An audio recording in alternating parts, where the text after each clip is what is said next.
დაიწყეთ სალომე, გაგრა 20 გრადუსი მზიანი, ამინდი მზიან ანათებს მოკლედ სოხუმშიც და 26 გრადუსამდე დათმება ტემპერატურა.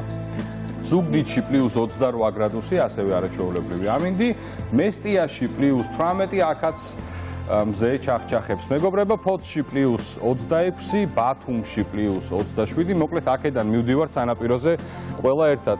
ოზურგეთში 28 გრადუსამდე დათმება ტემპერატურა, ქუთაისშიც ასევე 28 გრადუსი და მზიანი ამინდი. ამბროლაურშიც მზია, მეგობრებო, დღეს 26 გრადუსი იქნება მოსაუბნელი. ახალციხე +22, აქაც არაჩვეულებრივი ამინდია. ბორჯომში 20 გრადუსი იქნება დღეს ნავარაუდები. ბაკურიანში +18, გორში 23, აქაც რა თქმა უნდა უღრუბლო და მზიანიცა, ცხინვალში 22 გრადუსი, ასევე არაჩვეულებრივი ამინდია. სტეფანწმინდაში დღეს +17 გრადუსამდე დათმება ტემპერატურა.